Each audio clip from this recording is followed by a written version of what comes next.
Bitcoin was wild, right? You think, oh, well, Bitcoin's got to be going nuts. Bitcoin's not. Bitcoin Zella stands out with its simplicity and clarity. We've crafted an experience that anyone can dive into, whether you're a crypto expert or just a new to the crypto world. Now guess who keeps his eye on us? The author of best-selling book Rich Dad Poor Dad, Robert Kiyosaki. And we want to take this opportunity and thank all the people who trusted us, and we read every comment. And the best part, it's free. Subscribing now means you will get all new information for free. Don't just follow the trends, stay ahead of them. Subscribe to Bitcoin Zella today and enjoy the new edge. Let's join Gareth in this video about Bitcoin and more. Take a look at gold today. Look at this drop. And I want to go over this because this is on a technical basis. This is really, really, really important. So gold is down right now $47. That's a big drop on gold. The kicker here is, number one, we were right up into this upper level. It was only kind of a minor resistance, but because we didn't confirm above this trend line remains weak. So remember the methodology that's taught in the Winning Trader series. And if you've taken it, great job, because it's going to make a lot more sense to you. When you confirm above a level, that level becomes major support. When you don't confirm above a level, it's only minor support, which makes it vulnerable to a break back below. We closed above, never confirmed, boom. That can happen when you don't confirm. Listen, it can happen at any time, but it's much more high probability that you'll go right back down. And so that's where we are on gold coming back in. Now, for me, this is getting more interesting. This is volatility. This is what me as a trader, as a swing trader, I'm looking for. So where are our key supports? I have a couple key supports coming into play. There's a level in here. We can see these pivot points right in here. So you're starting to get close to some support. We also have this additional level at 2,300. It's a little upsloping trend line from this level to this level to this level. So right in this zone. Now, again, where will I start to nibble a little bit on a swing trade? I'm not sure yet, but that's where following the charts on a daily basis are key. As again, this is a pretty darn big flush. And part of this too is, by the way, the US dollar is catching a bid today.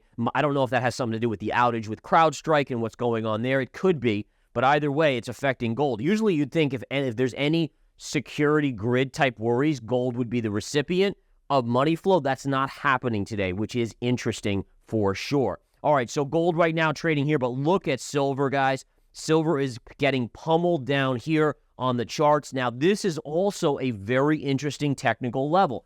Here's your channel, your breakout, your confirmation, your consolidation, your failure, your retrace to the scene of the crime. So this is actually support. It's a starter, maybe starter position. I'm eyeing this to start a small position on a swing trade. I would start a little bit, maybe right on this pierce in this zone. You have additional support right down here around 28, and then secondary or third support right down there. So you're starting to get a pullback that is now making more sense as a potential nibble opportunity. Notice I said nibble. A lot of investors are like, oh, well, I just go all in on my first buy. I tried that too. Didn't work out so well because I'm not right enough on my exact entries that make it worthwhile. So I nibble and I buy at technical levels along the way, which gives me a good dollar cost average, which again, eventually you do get that bounce. And if you're looking at the longer term picture, especially, silver should do well. But great flush on silver here this morning. Now, you'd think Bitcoin was wild, right? You'd think, oh, well, Bitcoin's got to be going nuts. Bitcoin's not. It's literally stable as can be right now, which I even find a little interesting too, because again, same thing. CrowdStrike issue here this morning. I mean, there's all the reasons why people could get nervous about Bitcoin because, oh my goodness, you know, what if there's some sort of outage in the network or whatever, right? Or they could say, well, this is a great reason why you need something decentralized, Bitcoin, etc. Maybe that's it. But overall, Bitcoin's barely moving on the day. Now, what we do want to be aware of is that you could be starting to make bullish consolidation. It needs to continue a little bit longer, but we know we did confirm above this level. So now that level is generally firm support, and we're starting to go sideways, which could be building that bullish consolidation. And by the name of bullish consolidation, it would start to imply by early mid next week that if we're still seeing this pattern, you could be headed towards $70,000, all right?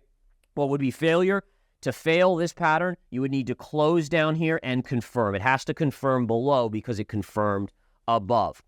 Bitcoin's sharp recovery above overhead resistance signals a potential move towards $70,000, while altcoins show mixed performances. Spot Bitcoin ETF inflows surged on Friday, with Fidelity's FBTC leading the way and surpassing BlackRock's IBIT. Bitcoin price gains 4% as a result.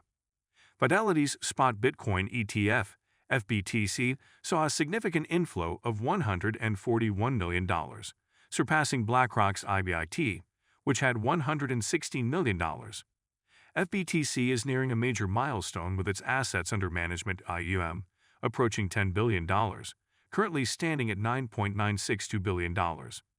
Over the past 10 days, BlackRock's IBIT has consistently led inflows, amassing over $1.3 billion. On Friday, it recorded a trading volume of $1.7 billion, showcasing strong investor interest. The high trading volumes in Spot Bitcoin ETF reflect major confidence among investors. Fidelity's FBTC saw a volume of $600 million on Friday. Other ETF, including Grayscale's GBTC, also experienced net inflows, with GBTC receiving $20 million. The massive ETF inflows contributed to a 4% rise in Bitcoin's price, pushing it past $67,000. The daily trading volume surged by more than 37%, reaching $36.5 billion on Friday. The Bitwise BTC ETF, BITB, saw $44 million in inflows on Friday, bringing the total weekly inflows to over $68 million. BITB's AUM has now exceeded $2.5 billion. Notably, Bitwise donates 10% of its gross profits to support the Bitcoin development community. A couple other charts here I want to go over. Let's go to the S&P. Really, it's very rare that I go to the S&P, the third chart here that we're looking at. But what we see here is the pre-market data on the S&P 500.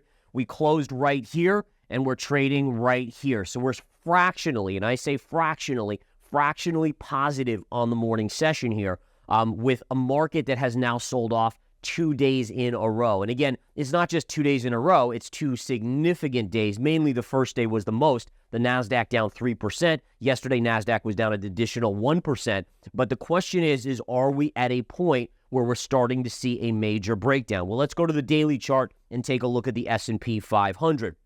So if we do that, one of the things that I've been talking about here is that we have a very clear wedge or channel. I should say channel, right? And I've talked about this, and I even called it for you guys, right? You can't say that I didn't say, hey guys, look at that, and then right off of here and right off of here, right? So it made sense even before this happened over the last few days that we were going to see selling. But the bigger question is, what if we connect this low to this low? Where is that technical support? So let's do that right now. Let's start looking into the close support levels. And if we do that and we stretch a trend line right up here, that gives us a very intriguing level here.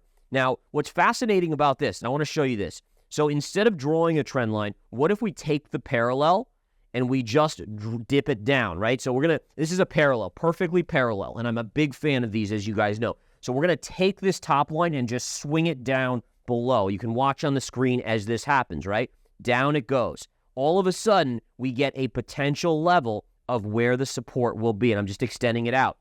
See what I did there? So this line is parallel to this line, which was parallel to this line. And that tells you have a very important line in the market. So what we're seeing here is if we come down to this level right there, which on my chart is right around 548 to 549, that would be significant technical support. Now, if that breaks, watch out below. I'll say that. But right now, 548, 549, that would be a technical level to watch. That's about $5 lower than yesterday's close. It's possible we could flush there today, especially with this issue with CrowdStrike and affecting so many systems.